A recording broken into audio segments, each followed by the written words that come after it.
Namaskara, good evening, and welcome to BIC Streams. Bangalore International Center, or BIC for short, is an inclusive and neutral platform for informed conversation, intellectual dialogue, exchange of ideas, and the arts.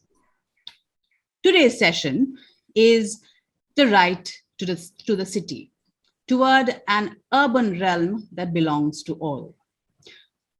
The right to the city is a right of all inhabitants of a city, not just citizens, to inhabit, occupy, use, and shape inclusive, just, and equal cities. This concept of the right to the city as a basic human right will be contemplated by today's panel, which brings together eminent scholars and practitioners in India. We have Bijal Brahmbhatt, Director, Mahila Housing Seva Trust, Niraja Gopal Jayal, Avanta Chair, King's India Institute, King's College London, Mathew Idiculla, Independent Legal and Policy Consultant, and our moderator for this evening is Champaka Rajagopal, practitioner, researcher in urban policy, planning, and governance. All of them have engaged with the concept of the right to the city from multiple dimensions, including legal, political, social, economic, planning, and gender. The full bios of all the speakers will appear on the chat box, which is at the bottom of your Zoom screen. And through the conversation, if you have any questions, comments, or observations to share with the speakers, please feel free to use the Q&A box, which is also at the bottom of your Zoom screen. And with that, I hand it over to Champaka. Thank you very much, Lekha. Welcome everyone to the panel discussion on the right to the city. Who has the right to the city is a political question. As David Harvey argues, the city is more than a physical artifact.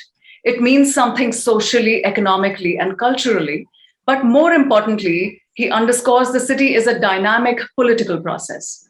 Drawing on Henri Lefebvre's original principle, many scholars, planners, lawyers, and others have argued that the right to the city is the right of all inhabitants of a city, not just its legally recognized citizens, to inhabit, occupy, use, and shape cities that are inclusive and provide access to all.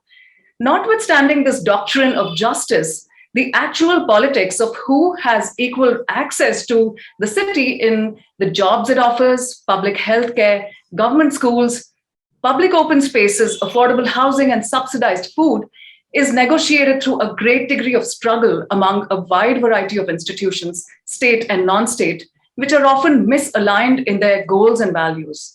In the neoliberal era, the context of institutional multiplicity is amplified. Institutional roles are blurred as governments are no longer working only towards their welfarist agendas. On the other hand, private firms, otherwise driven to profit-making goals, are now drawn in to serve societal interest. New regimes of law, outsourced master planning processes, and governance mechanisms are designed to only partially internalize democratic values that are enshrined in our constitution. Philanthropy and civil society organizations have come to play a significant role in supporting the urban poor. The informal sector is intrinsically networked with formal markets and governments in ever so many ways. Financialization of the world economy has complicated relationships among the diverse, interdependent communities that cut across our cities. It is these nested communities which also pervade the spaces of governments, multiple markets, and non-markets that our cities are made of. The right to the city is shaped through this rather complexified, granular network of interactions which involve both conflictual as well as reciprocal and collaborative relationships. Together, these elusive forms of relationships seem to defy any form of determinism. And yet, statutory processes in India seem to willfully neglect this multiplicity that social relationships harbor. At the macro level, the recent amendment to the Citizenship Act 1955 is anchored on the premise of religious divide. Master plans for cities have embraced public-private partnerships, although resulting in exclusionary spaces. For instance, Mumbai's development plans favor private real estate developers while relegating housing for slum dwellers to compressed, unhealthy architectural spaces. The judiciary often assumes authoritarian positions at the cost of the urban poor. In this politic, some win and a vast majority, not just the urban poor, loses. Discussing these phenomena, as my colleague Lekha already introduced, our speakers today is Ms. Bijal Brahmbhatt, who is Director of Mahila Housing Seva Trust. She brings with her over 3 decades of work on habitat improvement, community development, and housing finance for cities in India and abroad. Mathew Idiculla is a legal practitioner and scholar who works in the domain of urban law and governance in India, as well as questions pertaining to urban citizenship.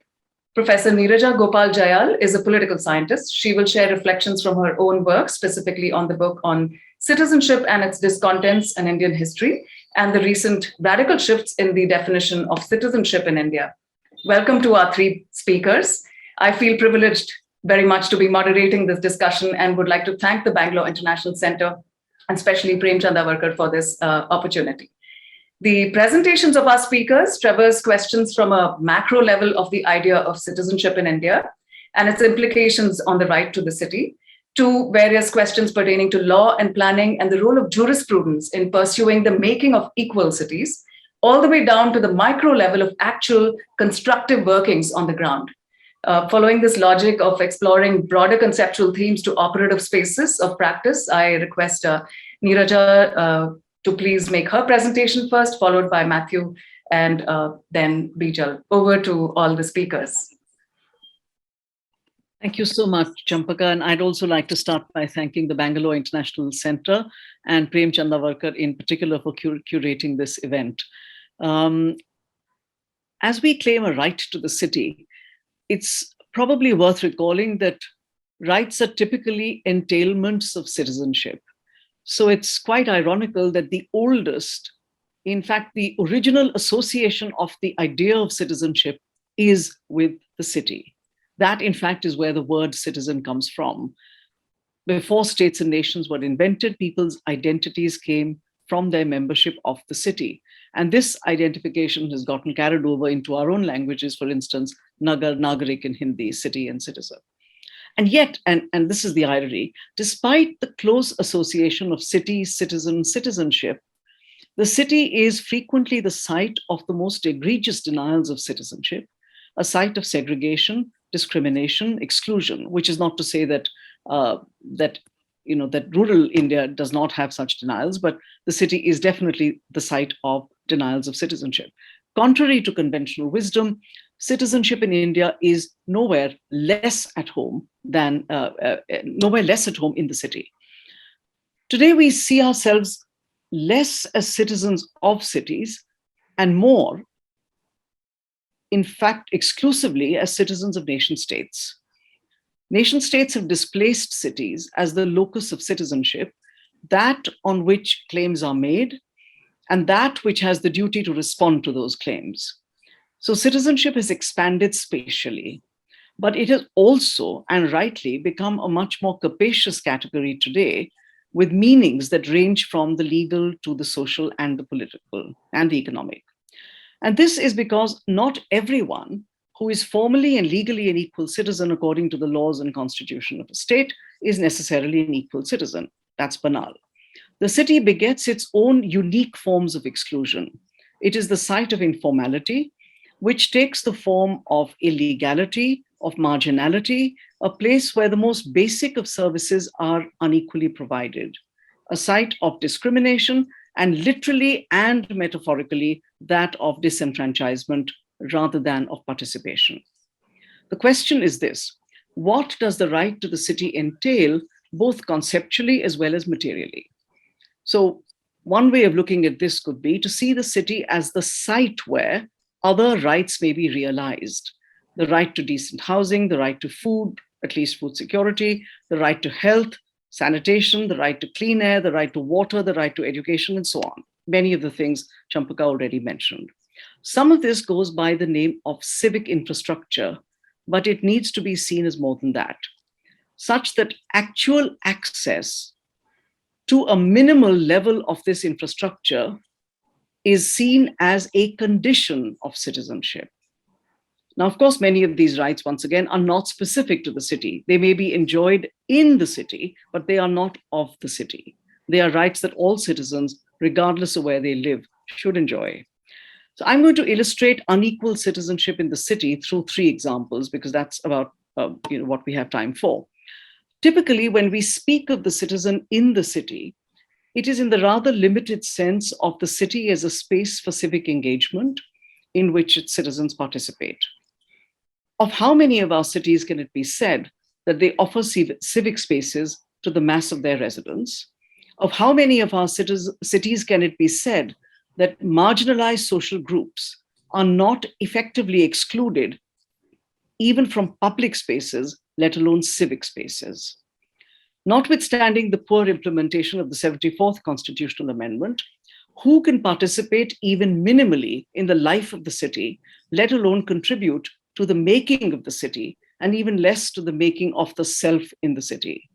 Only those who belong to the city. And despite the constitutional right to freedom of movement, in substantive terms, the political infrastructure of citizenship in the city is the prerogative of tax-paying residents with a provable fixed address. And scholars have shown us how middle-class RWAs pursue their goals of things like urban beautification at the cost of poor people's access, not just to public spaces, but also to livelihood opportunities. While in other countries, public libraries are being discussed as civic spaces, we aren't even sure of something as basic as roads, arguably the most public of public spaces. Not long ago, the Supreme Court pronounced that the Shaheen Bagh protests, even if peaceful, could not occupy public places indefinitely. The review petition, which was dismissed, pleaded that the court's order has, and I'm quoting, given primacy to one aspect of public importance, that is the regulation of protests to allow the free movement of commuters, while rendering another aspect of public importance, the right to criticize government policies by assembling peacefully. Second, we have the production of unequal citizenship through segregation. The overlap between spatiality and social exclusion has been demonstrated by many scholars in relation to many cities of the global south, Johannesburg and Sao Paulo in particular, both of which are, like Delhi, examples of how the poor are pushed to the margins of the city, or to use the Indian euphemism, resettled.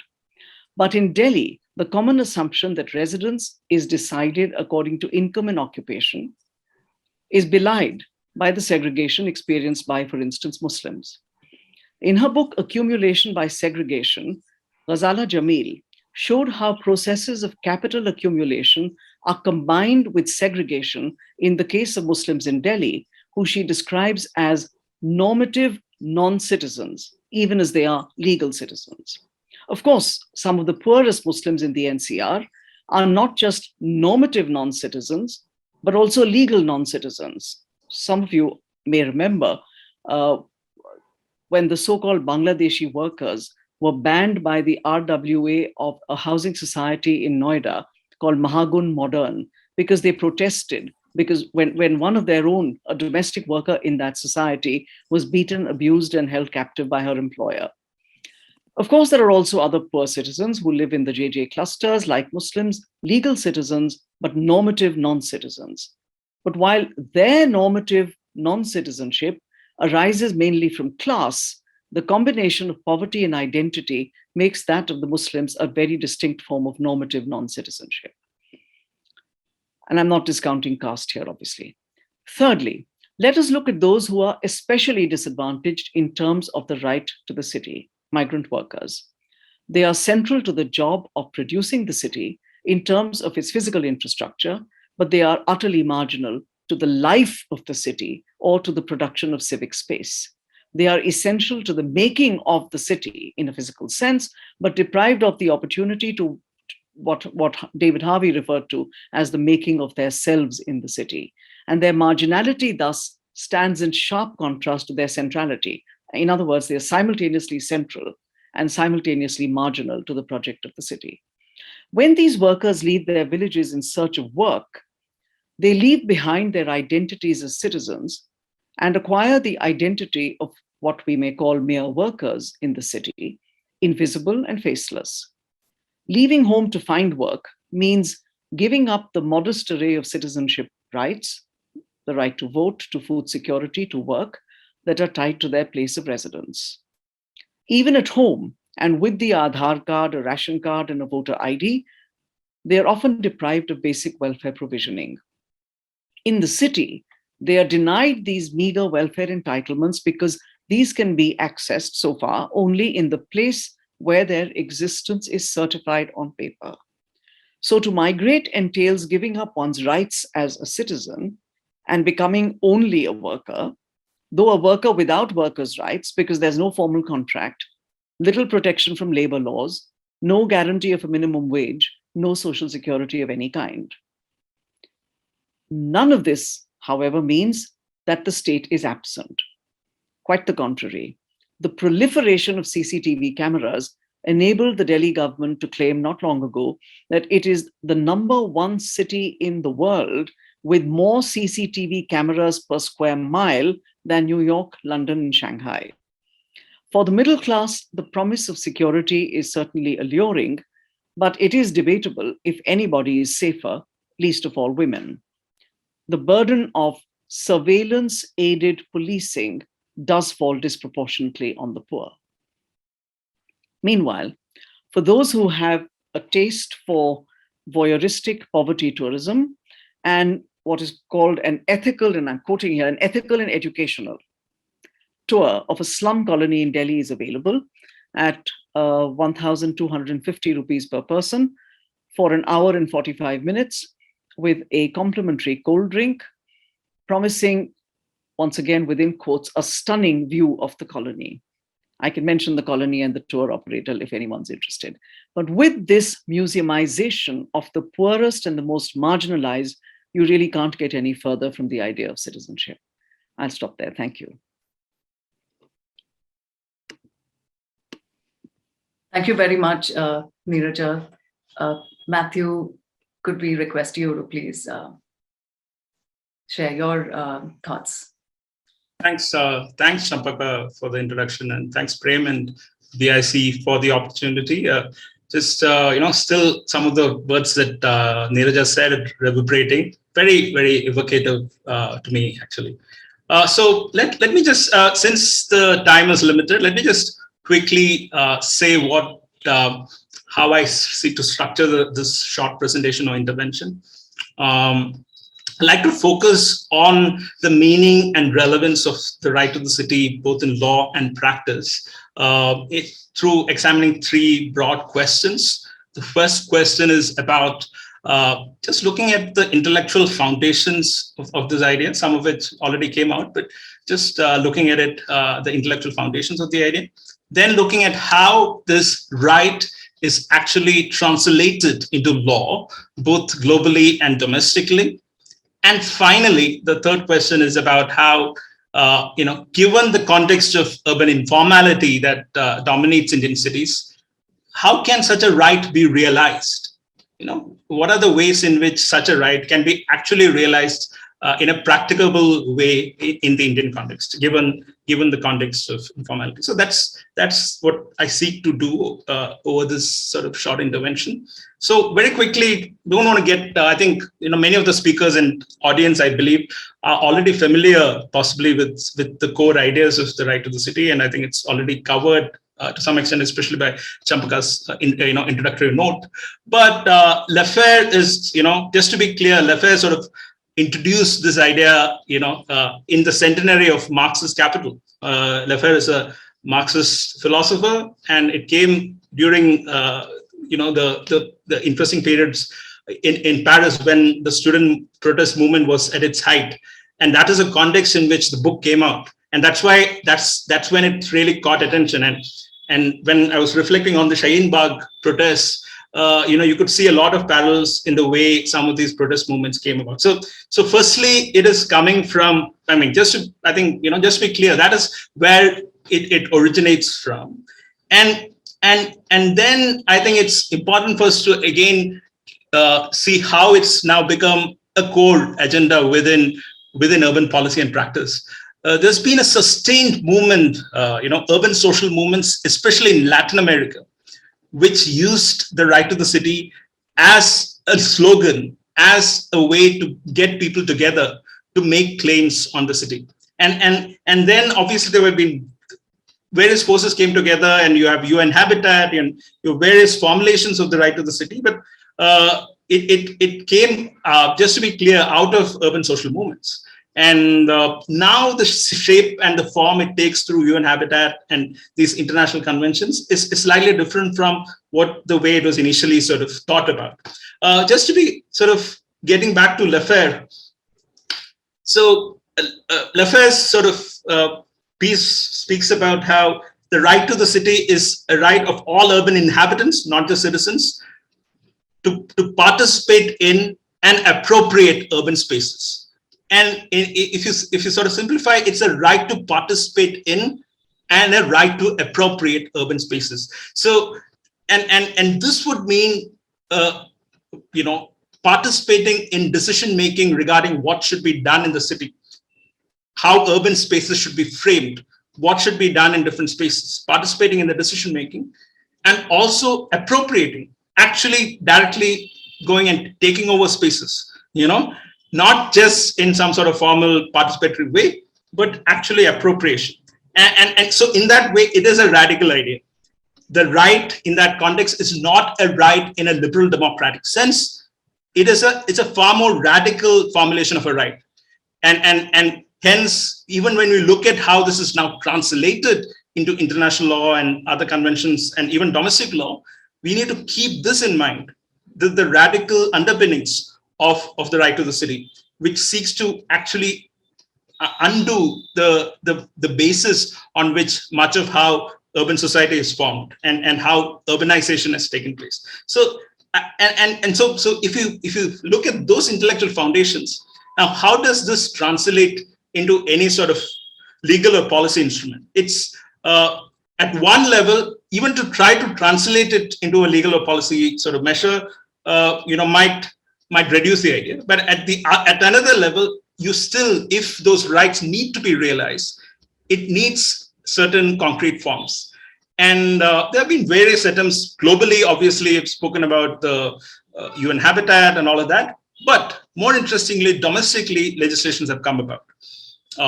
Brazil, Mexico, Ecuador, all of them have actually incorporated the idea of the right to the city in their legislations. And in terms of it, in case of Ecuador, you actually have it in the constitution, which is very interesting. But I think the Brazilian case might be very interesting for scholars and practitioners and actors and other audience who are listening here, because they came out in 2001 with something called a city statute. And there are many aspects to the statute, but I think one thing which is very much emerging from the right to the city idea is that this statute actually, prioritizes and privileges the social function of property, over its commercial function.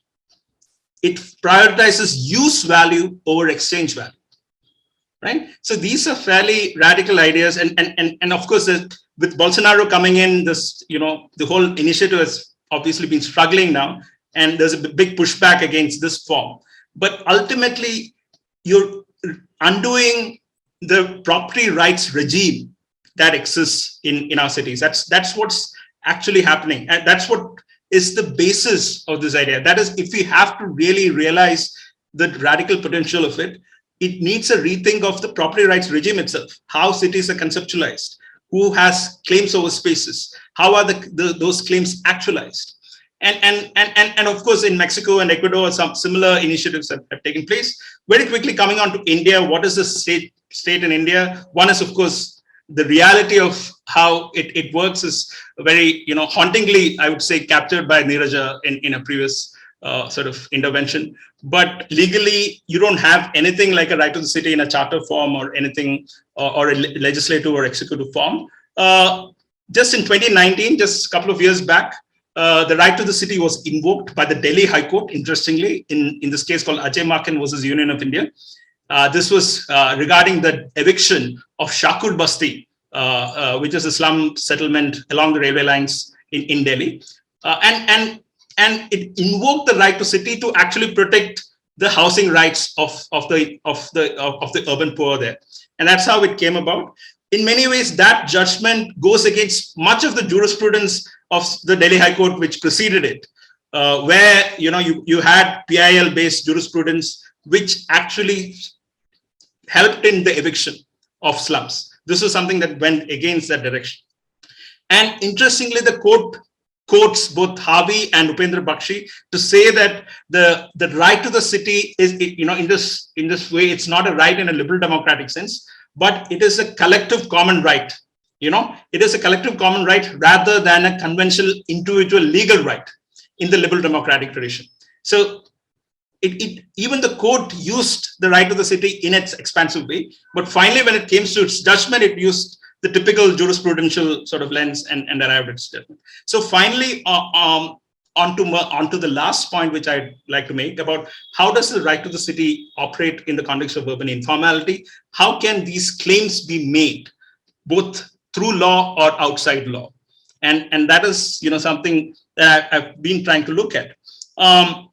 One is, as most of you know, much of India's urban society lives outside the planned city, right? Much of it works through, much of our urban population is living in informal settlements or slums or other forms of, regimes that are not in the planned city. And the way people make claims over space is often in violation of the of laws and plans. So, poor people, the urban poor tend to identify a vacant piece of land, then start occupying that territory, and then start incrementally building, informal structures in that territory. And then they make claims of urban services, water, electricity, and finally they get a right or some sort of a right to exist in that property. So it is often the way people make claims over space is almost in the reverse order as opposed to how a planned city should actually operate, right? In the sort of utopian city urban planning form.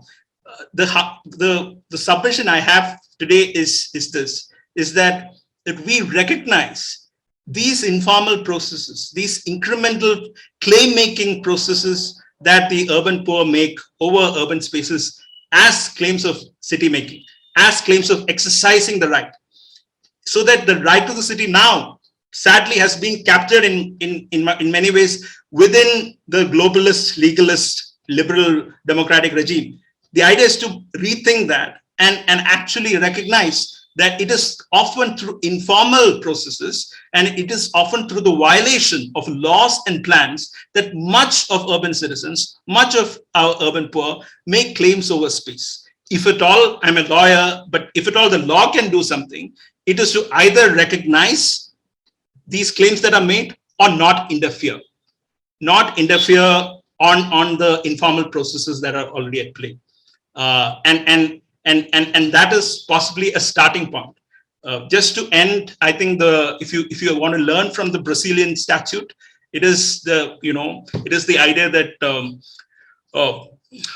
it requires a fundamental redoing of how property rights regime works in India, and people who just speak about right to the city should be aware of what it implies. And my question, sort of to the audience, is: are we ready to take that radical step? Are we ready to completely reimagine the property rights regime that we have, where land value is driving urbanization? Are we ready for that? I'll stop there. Thank you, Mathew. Very much so. The financialization of the world economy, if that has led to museumization of a slum in Delhi, certainly that requires a complete radical shift to addressing the property rights regime and the recognition of human beings in our cities. This helps us segue into Bijal's presentation and her thoughts. Bijal, over to you, please, to share more about your work, which attempts to tackle many of these wicked problems in many ways. Thank you, Champaka. So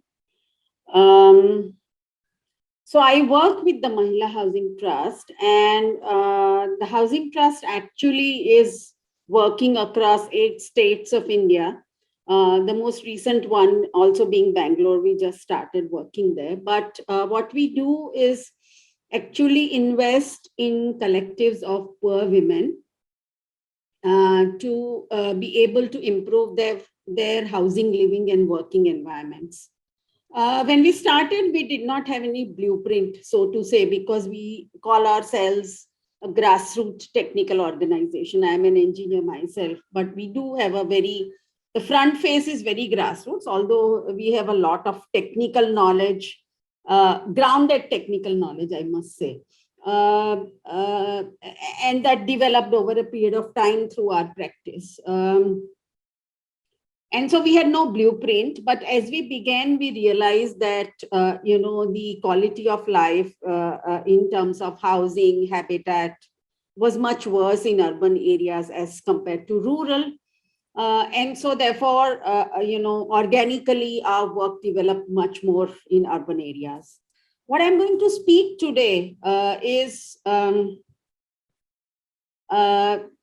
in fact, I have tried to unpack the whole idea. I don't know, because when I asked Prem about the audience, he said anyone could join, students, senior citizens, etc. So I've tried to unpack the whole. So I will not be speaking in the language that my previous panelists have been speaking. It's very simplistic, very basic. I've tried to unpack the whole mystery to the extent possible. I hope it meets the expectations of the participants. So when I say working with poor women in the informal sector, what is the informal sector? So the informal sector and people who work in the sector, who constitute a part of the informal economy, if you will see, after we got our independence, almost 80% of the workforce in India is in the informal economy. And what do we actually mean by informal economy is that these are, individuals and people who have no fixed employer-employee relationship. So for example, people who are daily wagers, people who are vendors who vend on the street, people who are service providers like construction workers who move from a contractor to contractor and keep changing employers. A very, when you in an employer-employee relationship, it's, for example, if you take the textile mills or the industrialization, people working in factories may actually necessarily have employers that they have identified in the terms of industrialists or mill owners, and then they make their demands to them. But who do you actually make your demands to in terms of a worker if you keep changing your employer is the key question for the informal sector. And just to give a little bit of idea of the informal sector, is that, they are many. So as I said, 80% of the workforce, mostly poor. That's a feature of informality. And however, various studies over a period of time have shown that they actually contribute anywhere between 64% to 50% of a city's gross domestic product. So they contribute immensely to the economy because they are poor, but they are so many. That's the message.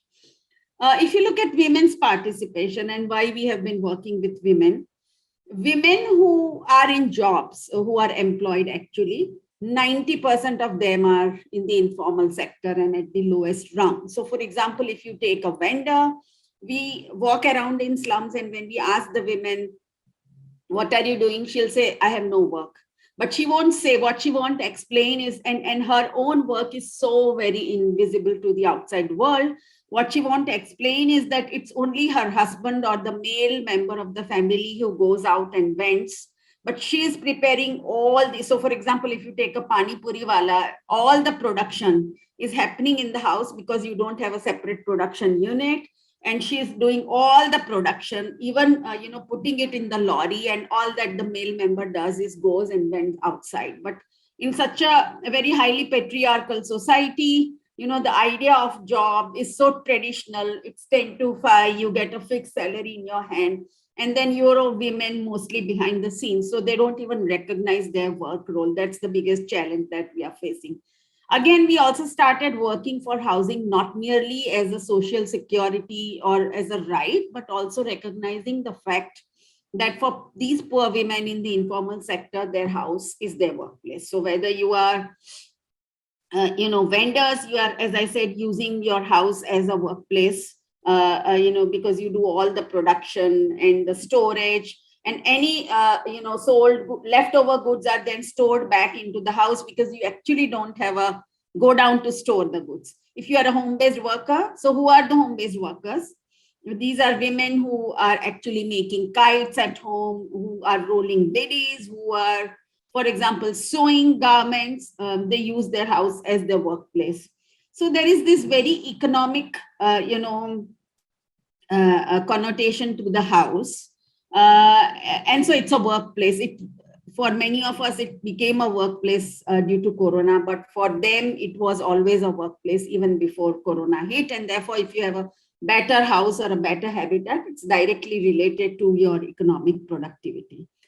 Moreover, women have this dual care burden on them. So all poor are actually forced, especially women are actually in some sense forced to work and contribute to the household economy.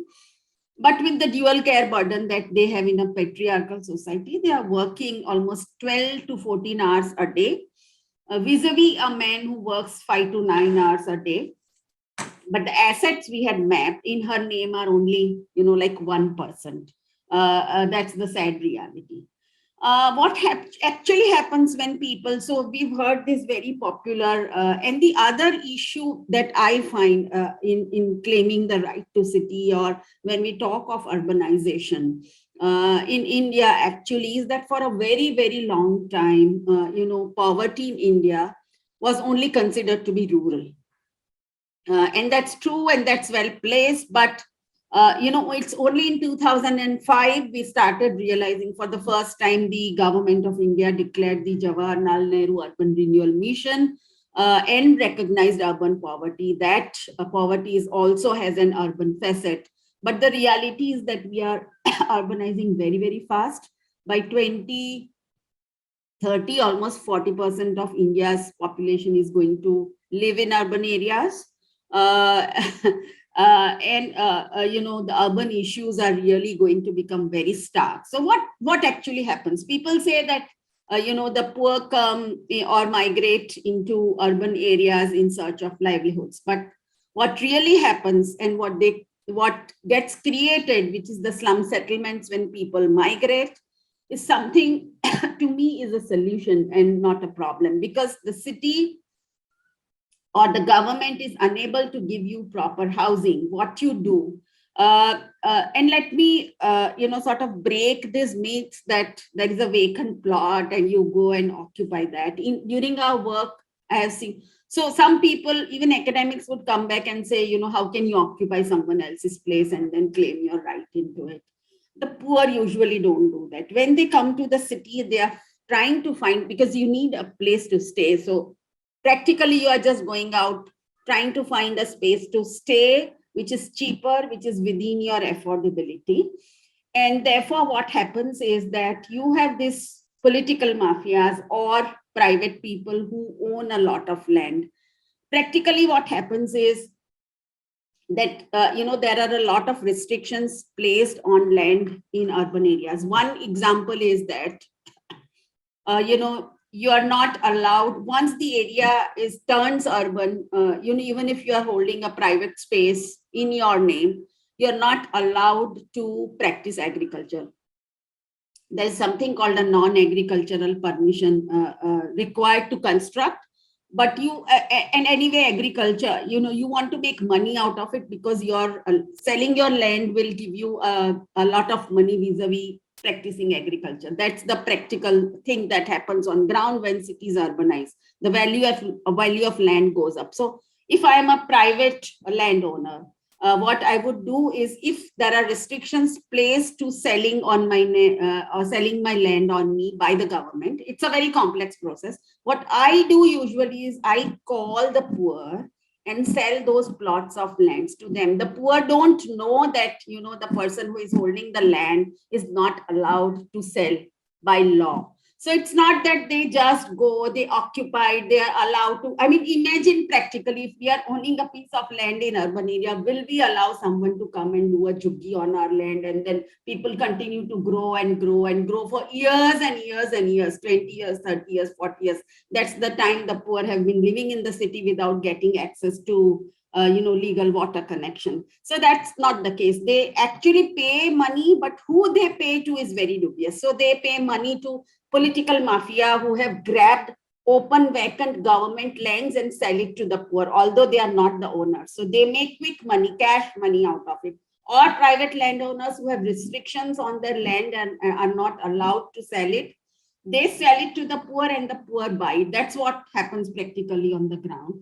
And then because you are there and you don't have a legal ownership on the land, services in India are actually linked with legal title. So if you are living on an informal land, you tend to become an informal citizen. Although citizen, every person who is a citizen of India is a formal citizen. So that's how it translates. So most times, and I'm not talking of public, stand posts. I'm not talking of public 3 or 4 taps that are given to the poor or public toilets.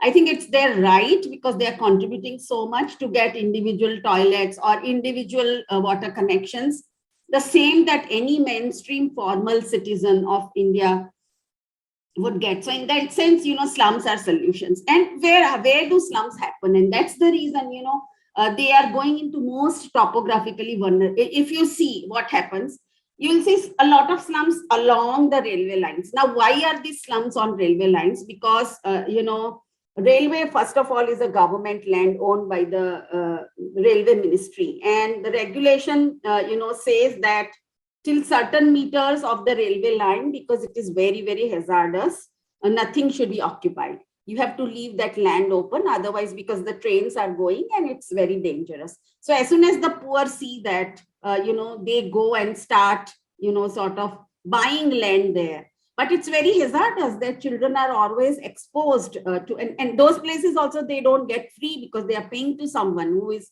occupied that land and who really has the political backing to stay there without getting dislodged. So they are topographically vulnerable in literally what you call gaddas, get flooded often, nearby nalas, which are government land. And that's how they continue to live without getting, legal water connections, things as basic as legal water connection or legal electricity connections, or probably individual toilets. We've been working to do that with the government and providing them access. So we've reached almost 100,000 households over a period of time, meaning 5 lakh population benefiting directly with individual. I'm not talking of public, common toilets, or because the idea is to get the same level of services of a mainstream. I try to de-link land title from provisioning of services. That's one of the biggest advocacy that we have been doing with the government, that it's their basic right and they should get it. But one must understand, if you want to unpack this, that you cannot keep saying it's a basic right and we should give it. You have to really actually give some tools to the government to be able to do that. They don't really understand it in that manner. It's all very complex. And so how do you co-create these solutions or tools with the government? It's some of the work that we have been doing, trying to, for example, how this translates. Perhaps we should. I'm sorry. Yeah. That's probably a good point to pause, and we could perhaps take discussions further on how you're working with the government through the moderated discussion moving forward. Bijal. Yeah. Okay. Thank you so much. Sorry, it has been very basic, but that's what I tried. That's I myself very important. All very academic elitist dialogue when I joined as a grassroots, so I thought I might unpack it. Most important to hear granular details from the field. Thank you so much for that. We're moving into a broader discussion with all the speakers. Really looking forward to your expanded thoughts on other works that you've been engaged with as well. I think it might be most logical if I could structure the discussion amongst all the speakers by, again, first touching on the broader idea of citizenship and how that cuts across your respective areas of work. And it was really important to hear broader ideas about from Niraja on the multiple types of disagreements about the idea of citizenship itself in India. And I'm aware of and familiar with her work as well, where she speaks about the idea of citizenship through three central themes. In fact, the legal status, which Mathew Idiculla touched upon as well, entitlements, and their insights sort of had overlaps in many ways. Niraja discusses legal status, entitlements, and in opposition to these, she discusses cultural identity as a broader framing of citizenship.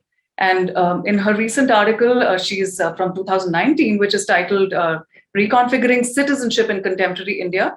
Niraja, you lament in this case the Indian government's introduction of the Citizenship Amendment Act 2019 on how India has regressed from a rights-based approach of social citizenship to a hardline conception of legal status that allows rights and entitlements primarily based on religious discrimination, leading to the consolidation of a category of illegal migrants for a historically legitimate people. We'd appreciate it if you could share your insights on how this radical narrow shift bears an impact on multiple forms of rights to urban life. In your insights earlier, you particularly emphasized the role of the right to the city in making of the self in the city. That is directly related to multiple forms of rights to urban life itself. So we'd really like to hear your thoughts on the contentions around the idea of citizenship and rights to urban life. Right. Thank you, Champaka. It's a large but very relevant question. I think some aspects of it I've already kind of addressed in my opening remarks, but I will sort of try and develop on some of those themes. What you're essentially drawing our attention to is the issue of social citizenship and in relation to migration, at least partly in relation to migration. And this is important because cities are home to large numbers of migrants. And I can only respond by referencing Delhi because that's the only city I've done a little bit of work on. So some years ago, it was estimated that about 500,000 people come to Delhi every year in search of livelihood. I don't know what the current numbers are, but I believe that currently 40% of Delhi's population, according to the Delhi Economic Survey, is migrant. The average size of a Delhi household is 5 members, and more than 60% of Delhi's households live in 1 or 2 room homes. So, the point about decent, affordable housing that was being made throughout, we know how much that stands. Now, the urban economy, like I said before, depends on their labor, but their status remains that of outsiders. They lead this kind of shadowy existence. Their occupations are, of course, in the informal sector. Their access to essentials like housing, electricity, water, which are part of social citizenship rights, that's marked by illegality. Now, we all know what reality is described when words like encroachment and unauthorized are used, right? So, I mean, this is not news to anyone here, but the city is the site of inequalities that are very stark and almost mortifyingly visible.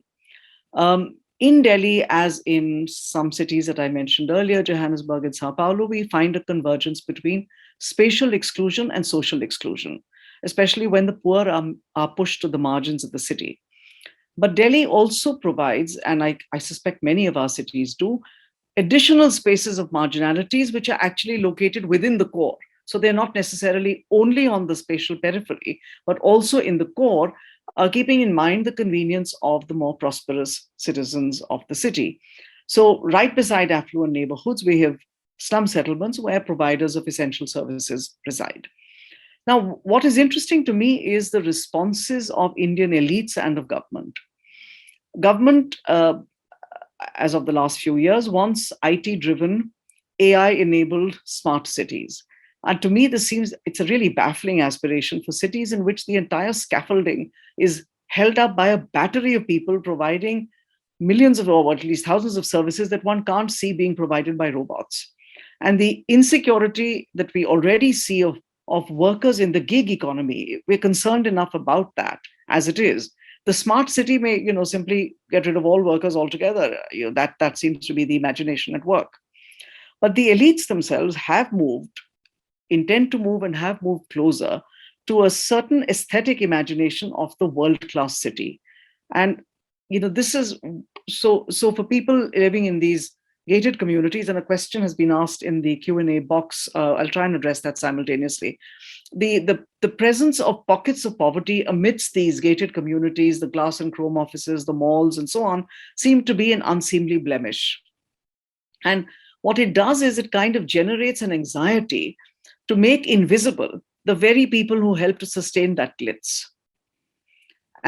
And then you have this impulse finding expression in policies which relocate the poor or seek to relocate the poor to a safe distance from the spaces where the wealthy live and work. And so you basically keep the habitat of the poor at some distance, where sewage is flowing in open drains, electricity is being stolen from poles by wires that are exposed in a dangerous fashion.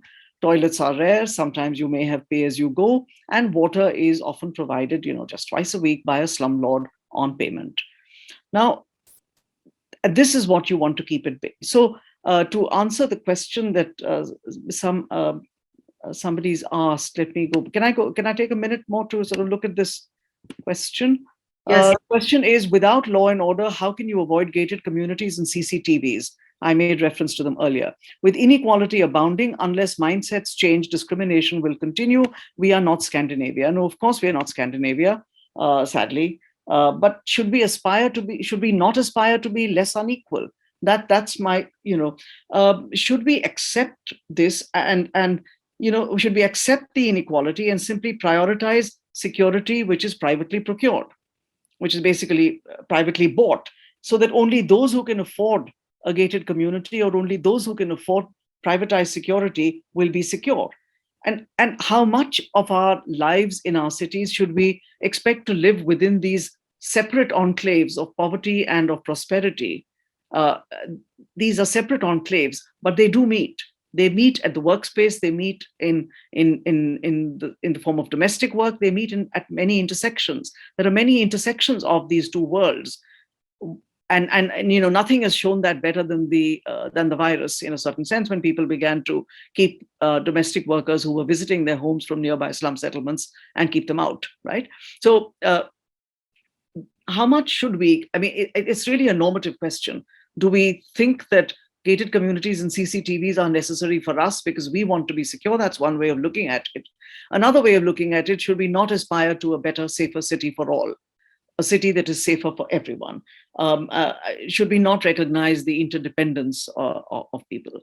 Okay, so, and to come back to your question, Champaka, about identity, remember that cities have historically been birthplaces of cosmopolitan cultures. In India, we have, on the other hand, encountered the most violent forms of nativism in our cities. Whether it's the agitations against non-Maharashtrians in Mumbai, there was an earlier phase and then a later phase some years ago, or young people from the Northeast in Bangalore and indeed in Delhi. So culturally marked populations are segregated. There's no getting away from that, such that Hindu landlords will refuse Muslim tenants, and upper caste Hindus will not buy apartments in housing societies run by Dalits. So slum settlements in most cities are also distinguished by the shared ethnicity of the excluded. They're sort of living in these sort of small segments of cultural solidarity, speaking the same language and so on. And there's a fine study by Adam Auerbach, quite new. It's a study of Jaipur and Bhopal, which illustrates this rather well. But it's about claim making and how they use local politicians to make claims upon the state. But it shows you how even the local politicians are, the same sort of identity axis actually decides who you choose to represent you, or who you nominate to represent you, or who claims to represent you in city politics. So I should stop there. Thank you.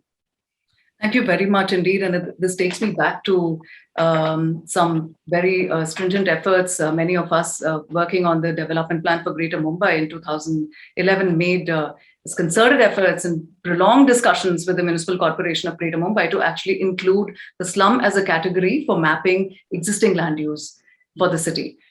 because the Maharashtra Region and Town Planning Act actually does not provide the possibility to include slums as a category, which then renders them illegal and leads to all the questions pertaining to spatial exclusion and exclusion of identity itself, as you rightly pointed. And that's been a prolonged struggle. Mathew Idiculla has written quite extensively about it as well. And perhaps I should have the next question for you, Mathew. In your writing on, particularly since you come from the legal space, legal scholarship and practice spaces, you've written quite extensively about the role of the courts and you've also explored both situations. One condition where judicial intervention recognizes and supports slums, informality, and the question of the right to the city, as in the case of demolition of more than 1,200 juggies at Shakur Basti, as you rightly mentioned earlier in your presentation as well. And at other times when courts disregard their own precedents, and you've written about this again. For example, last year, you'd written this short piece about how the Supreme Court of India ordered the removal of 48,000 slums along the railway tracks at Delhi.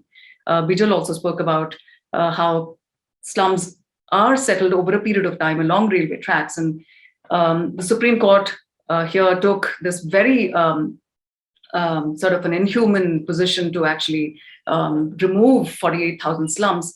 What does one make out of these inconsistencies in the court's disposition of the same issues pertaining to slums? How do we interpret the role of jurisprudence on empowering inclusive cities and the right to social and economic justice? Thanks, Champaka, for the question and the connection that you made between what Niraja spoke about and this question. I think, so if you look at the so-called Indian jurisprudence on housing rights and rights of urban poor, you actually have at some high level, very nice sounding jurisprudence. Most the Supreme Court often coming up with certain assertions of the right to livelihood.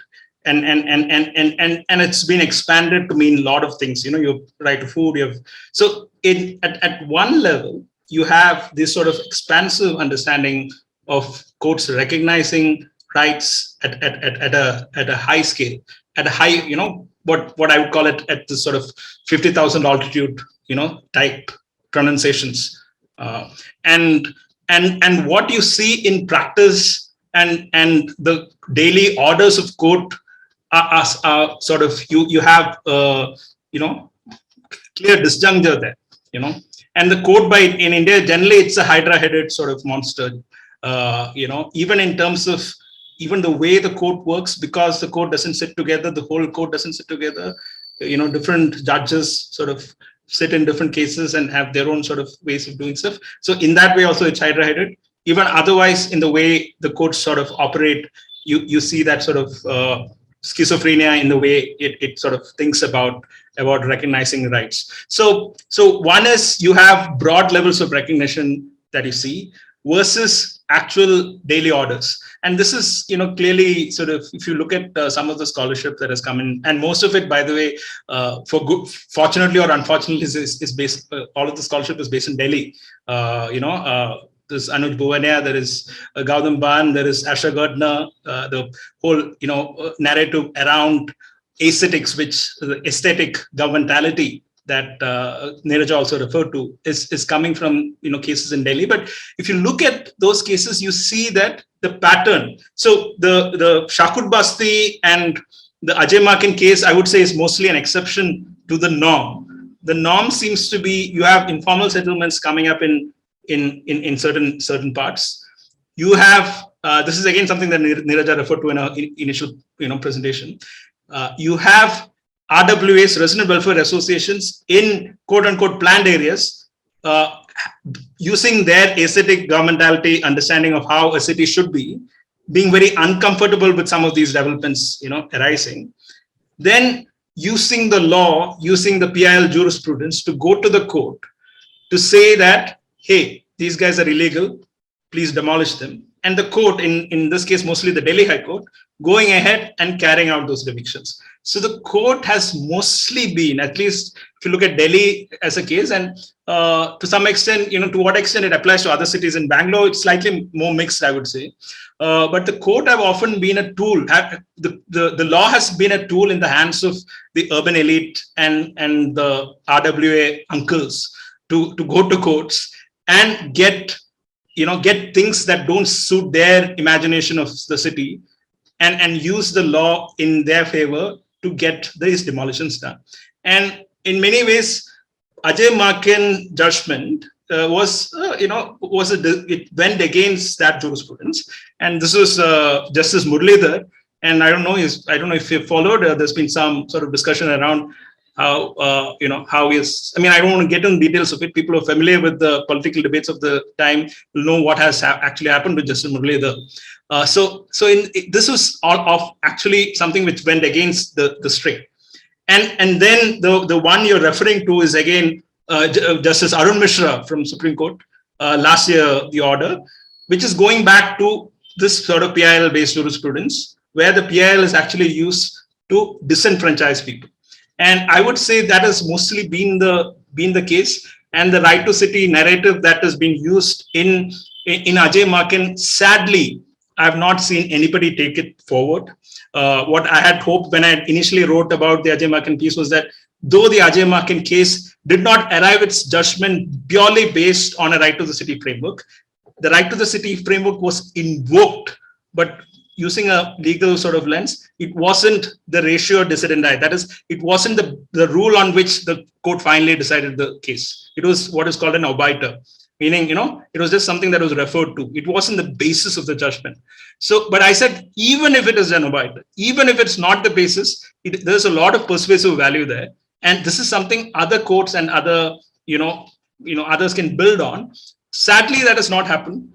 And we still are in this midst where, it is often the whims, and the court at one level says all the good things, but in their daily orders, if you go beyond the judgments that finally come out, and the effect of these daily orders, it's different. Even Olga Tellis, just to be clear, even Olga Tellis, the great case that everyone cites, the actual implications, the pavement dwellers were already evicted. It never helped them.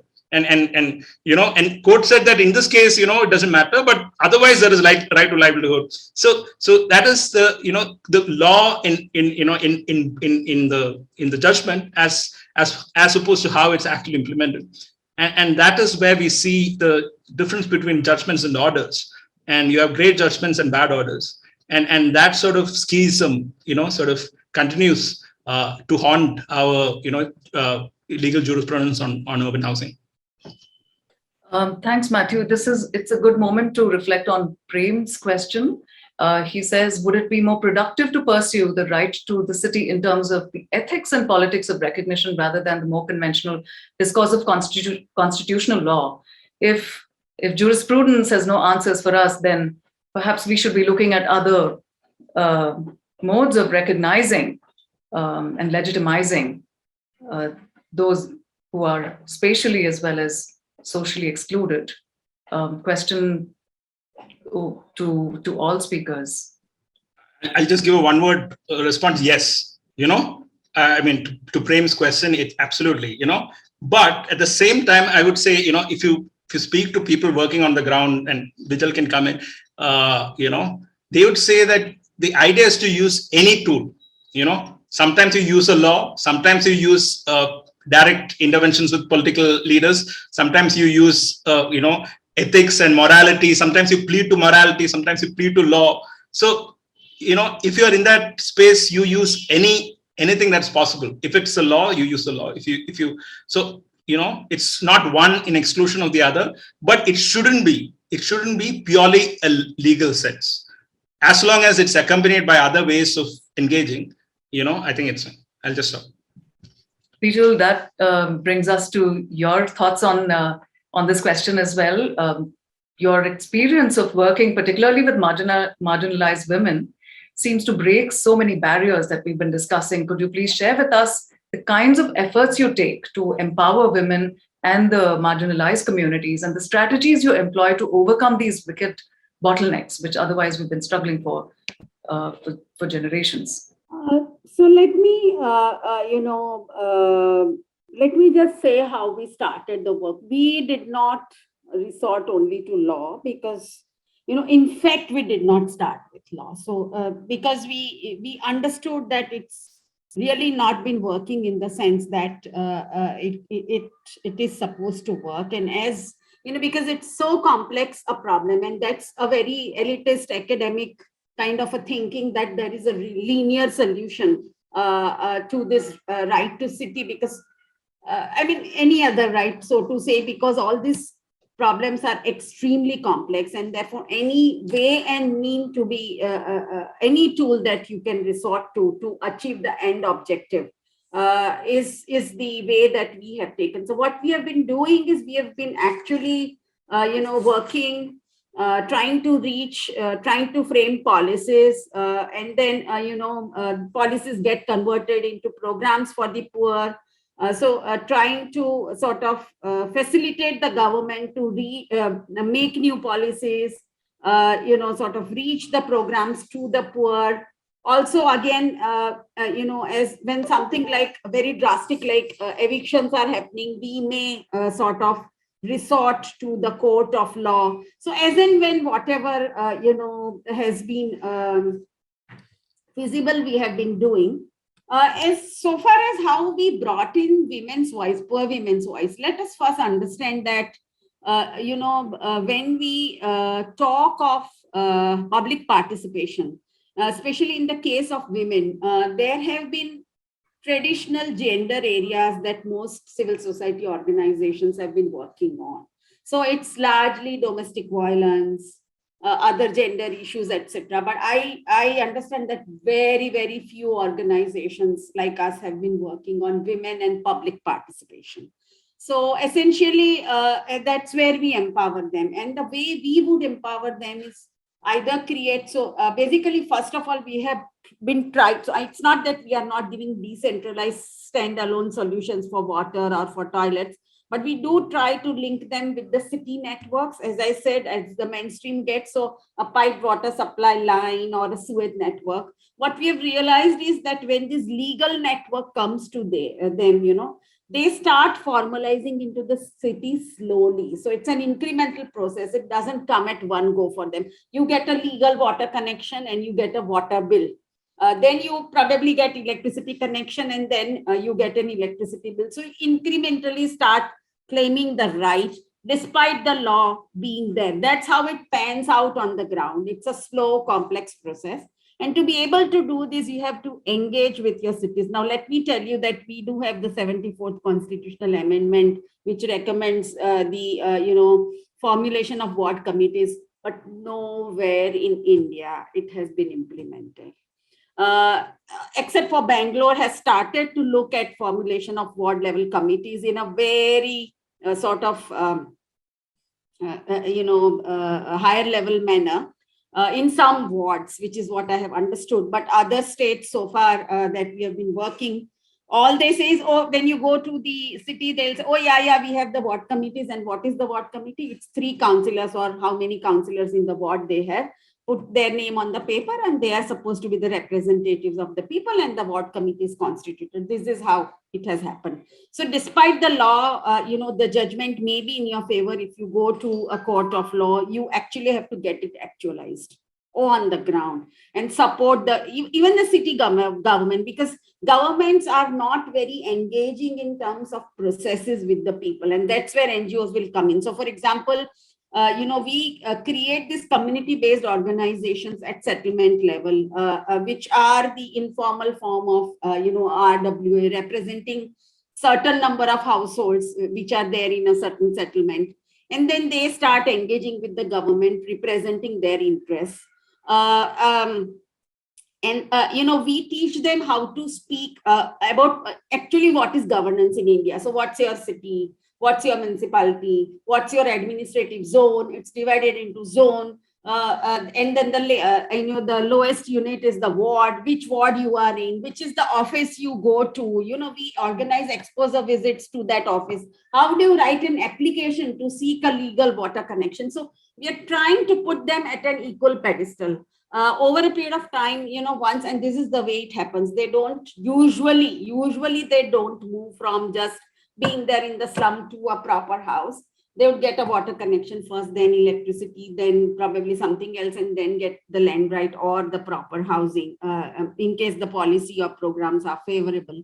The engagement is like 10, 12 years. And in the process, they really get empowered on how to talk to the private sector or government using data that they have collected themselves. So we have to empower them using, probably dialoguing in a manner that they are,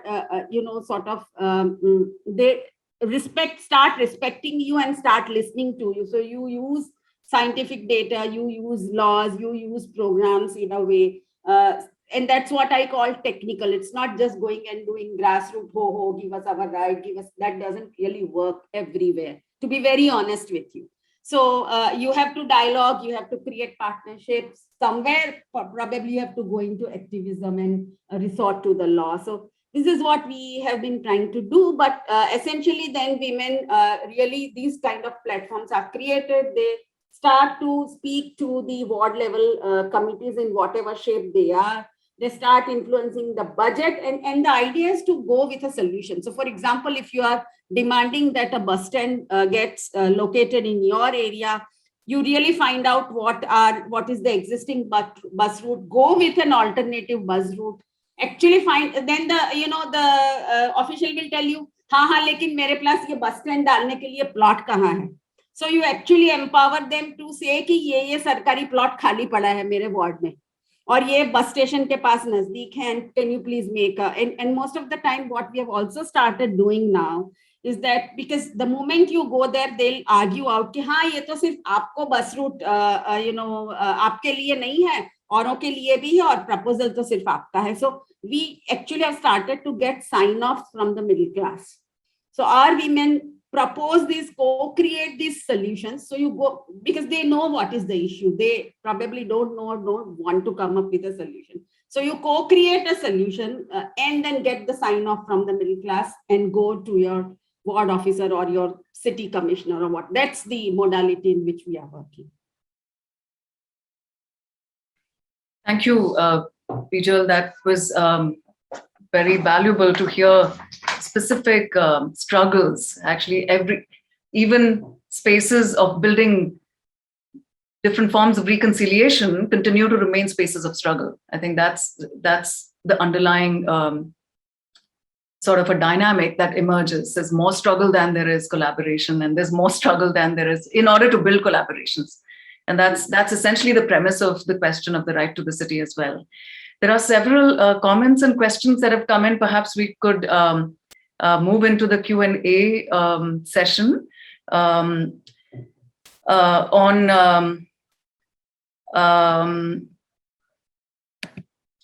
the question of channels, different kinds of channels that cities utilize to realize their goals. Professor Isa Boud has joined us from Amsterdam, and she has a question to the panelists on what different kinds of patterns do we all see in terms of the political channels which are utilized to realize rights in practice. To any of the speakers? And Isa Boud goes on to make a distinction as well on preferences found at Mumbai, where the RWAs preferred the administrative channels, whereas slum dwellers preferred the political channels. Perhaps speaks to different forms of clientelism in many ways as well, and how preferences for which forms of access the slum dwellers prefer to choose. May I comment on that? Yes, please. Through my practice. Okay, so this is, I may not answer the question directly, but why this form of preference and when this form of preference? So we have had partnerships with the government and for slum upgradation and giving sewage, water, etc. And what I have observed is that when it comes through, administrative systems, It's much more a systematic approach, because then you get a program, you have a set of guidelines, you have your specifications on how the services are to be delivered. However, in case when your administrative system is not listening to you, and of course the elected party is also a very important player in the administrative system in crafting that partnership with the city government. The resort that you have is politics, because it's as simple as they want to get elected and they want to get votes, and so they are your last resort, because the administrative system unfortunately does not consider you a citizen, and you don't have a systematic way of claiming your right. So you go to politicians. Now how it unfolds on the ground is that usually it's a lowest level of politician. So it's a councillor, it's a city councillor, where the budget allocations are very minimal.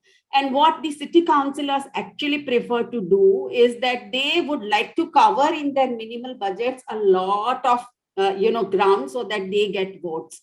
And that's why probably this idea of giving common taps or giving community toilets, one, it's very land linked, so you aren't allowed legally in most cities, and also because you want to cover a larger ground. You want to say that I have provided toilets for, say, 100,000 people, installing 10, 20 public toilet seats, vis-a-vis giving individual toilets, where the outreach will be very, very low.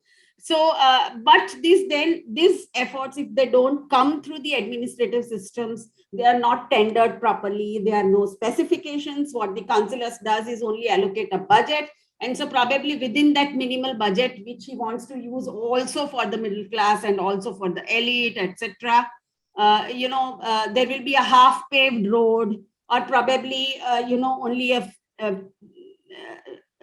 very limited number of seats or common toilet seats provided for a large population, etc. That's how it, or probably a garden getting, much greener, which the poor actually don't use, because they might not have the time to even go to the garden because of earning their livelihoods. So, installing seats in the garden are kind of things that the politicians would actually like to do on the ground, vis-a-vis giving them mainstream level, good quality, well-engineered services. That's how it unfolds. Niraja?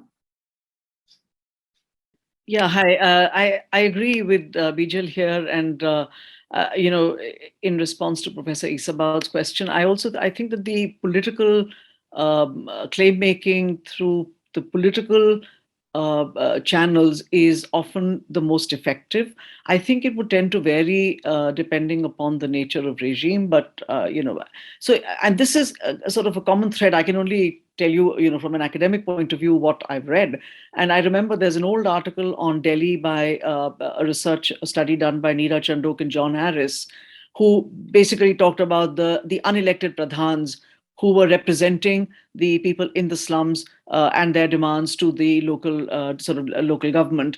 And the book that I just mentioned to you a little while ago, Adam Auerbach's Demanding Development, it's actually subtitled The Politics of Public Goods Provision in India's Urban Slums. And it's looking at what is these days called distributive politics in two tier 2 cities, Jaipur and Bhopal. And what he's really sort of studied is the density of party workers on the ground, which is karyakartas, party karyakartas, and how these party karyakartas become basti netas, and how they enable people who live in these urban slums to secure public services and public goods. And they have basic literacy, they have a little bit of education, but they have bureaucratic connections.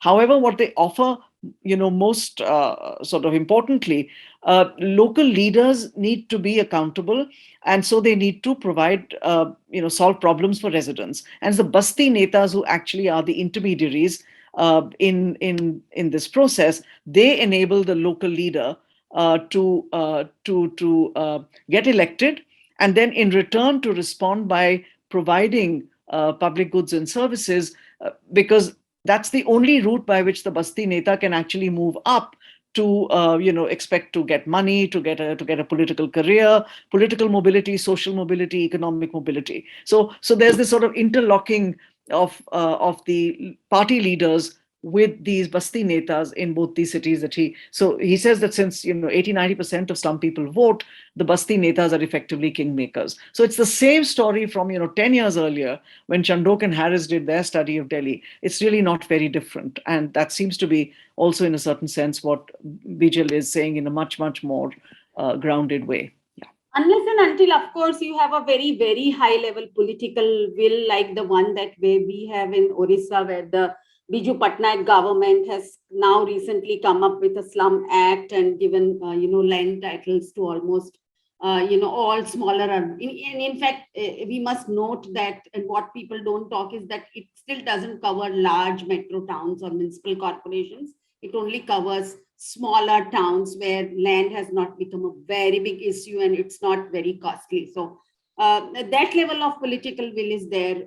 It doesn't sort of unfurl. But that's the last resort, and that's the resort that the poor have. Carol Upadhyay has joined us as well. Carol, would you like to share your questions?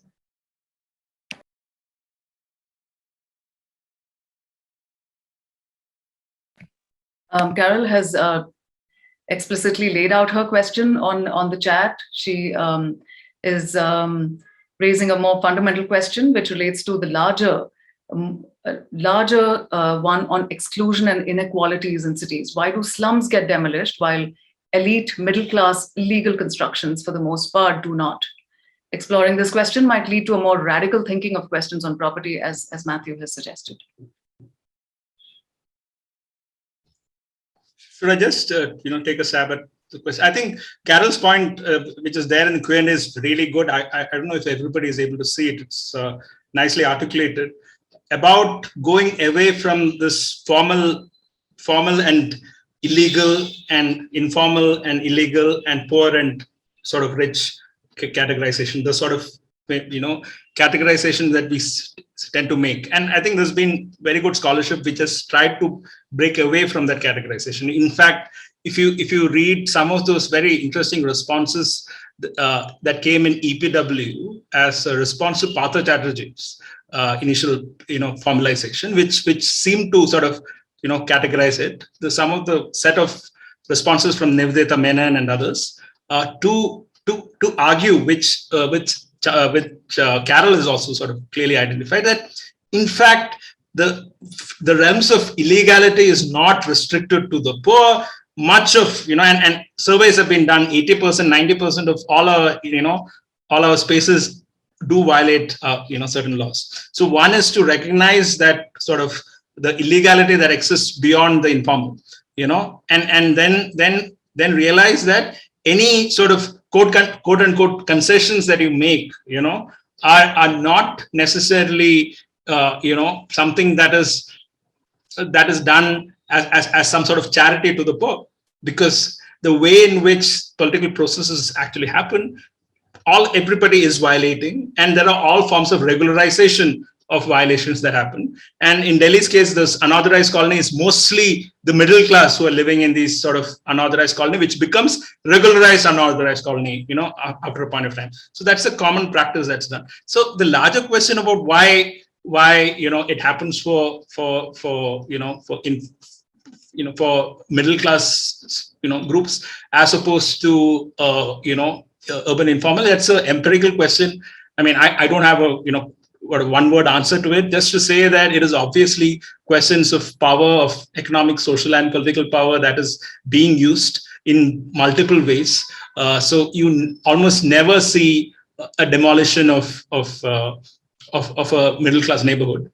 I mean, one of the only exceptions I remember is the demolition of some waterfront flats that happened in Cochin in Kerala, which was actually carried out based on a Supreme Court order. Again, interestingly, by Arun Mishra, led judge ordered that demolition. So there are some exceptions. So it obviously seems to be a question of power, how power is situated. But again, it obviously varies. Sometimes the poor groups are able to organize themselves in particular ways to stop it. sometimes it is, often it is middle class groups which have other forms of power, not just political power, using social and economic power to ensure that it doesn't happen. So it's obviously a question of power, and I'm sure Carol has done much more work on this, so she'll be able to answer the question herself. But yeah, so the distinction that Carol has pointed out here is really important for everyone in the audience to also sort of understand that formal, legal, formal, and planned is not necessarily the same. Sometimes they're all intersecting criteria. You can't club all of them together. You have intersecting categories there. You have formal, planned, but illegal, formulations that really, in terms of the bill form, you have formal, legal, but formal, planned, but actually violating planning laws. So that is the reality of how the urban form is in India. Indeed, multiple forms of what can be categorized as unauthorized in our cities. Perhaps that also speaks to much of the writing and practice work you've done, Mathew, on the 74th Amendment itself. You've pointed out to inherent flaws in the framing of the 74th Amendment in empowering cities. I think that's an important premise, but also I'm thinking about the connections between weak cities, weak municipal governments that you've strongly made an argument about, and weak citizenship that probably relates to much of what you've shared. Any further thoughts on that?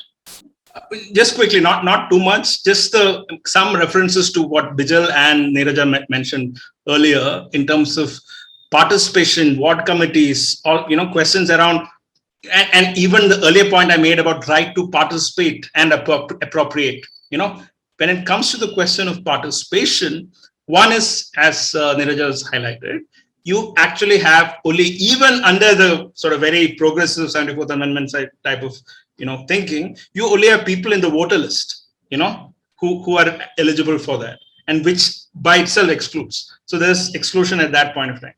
And just to sort of make the connection between weak cities and weak legal processes that have, weak unit of government, city being a weak unit of government, and in terms of right to the city, you can just look at, say, something like Mexico. In the Mexico city is the one that came out with the right to the city charter. It is the city of Mexico. It is the local government which has come out with the right to city charter, because they are actually able to recognize the kind of challenges that the city specifically faces and is trying to address them through a charter. We are really, really sort of, we can't even think of a city itself coming up with the right to city charter to ensure that these services can be done, because even those services are not usually in the hands of the local government.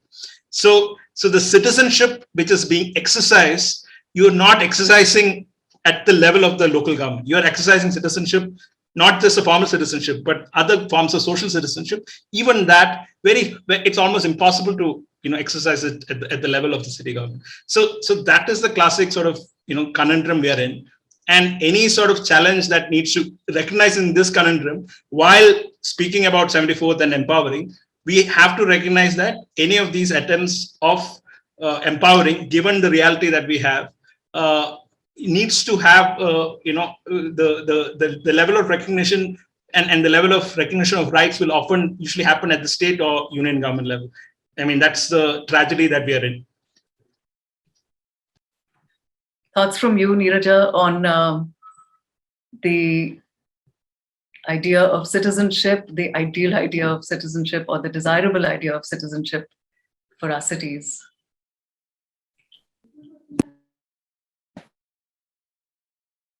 Well, I mean, it's, as I said, it's banal, really, but I definitely would not champion the currently fashionable sort of high-tech smart city idea, which I think is potentially dystopic.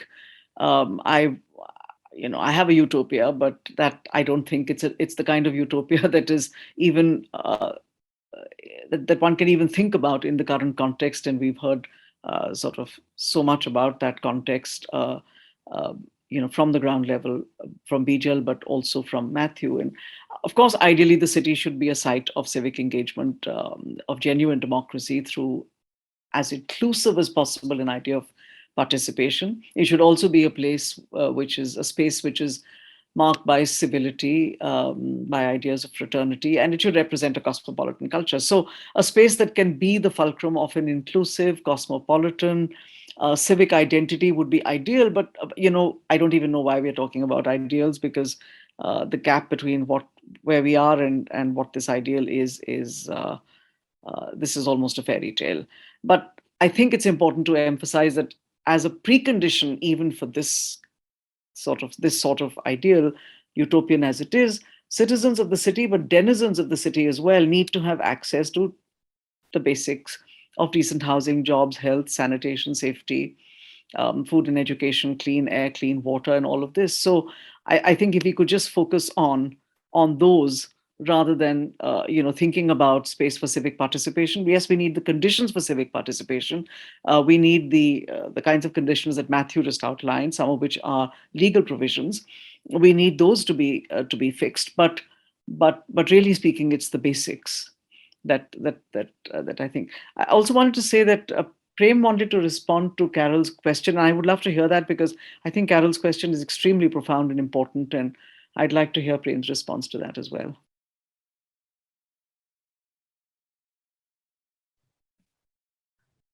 Yeah. Can you hear me? Okay. I'll just repeat an anecdote which I think addresses this issue, which is in Robert Neuwirth's book, Shadow Cities. And he's writing as a journalist and studying slums in 6 different parts of the world. And one of the slums he studies is Dharavi. And while he's there, he's interviewed by a journalist from a major newspaper who says, who asks him the question, do you believe slums constitute a city within the city? And he reflects on that question, which on the face of it sounds reasonable. But he says 55% of Mumbai's population live in slums, pavement dwelling, and other informal settlements. And it's the wealthy who are in small enclaves. Yet there, the city of the wealthy is imagined as the city. So I think it's to do with our imagination of the city, that we imagine it in terms of an order of spaces that is considered to be proper. And we don't imagine it as an order of people, which, and which carries an ethics of recognition within it. So I think we need to really rethink our imagination of the city, because that articulation of a proper city is actually one of our tools of exclusion. And that is why the middle class illegal community is more aligned with that traditional imagination of the city. And that is why it does not get demolished, whereas the slum, which cannot align with that imagination, does get demolished. Thank you very much, Prem. Indeed, some level of utopia is absolutely essential, I believe, in this kind of a context, which will itself drive us as scholars, practitioners, and we're playing multiple roles, all of us, at the same time, to see our imagination of equal cities. So with that, we should bring this panel discussion to a close. I'd like to thank all the speakers and all the participants very much for having engaged in such a rich discussion. We hope to continue these discussions in practice spaces as well moving forward. Thank you very much to Bangalore International Center for having hosted this panel discussion.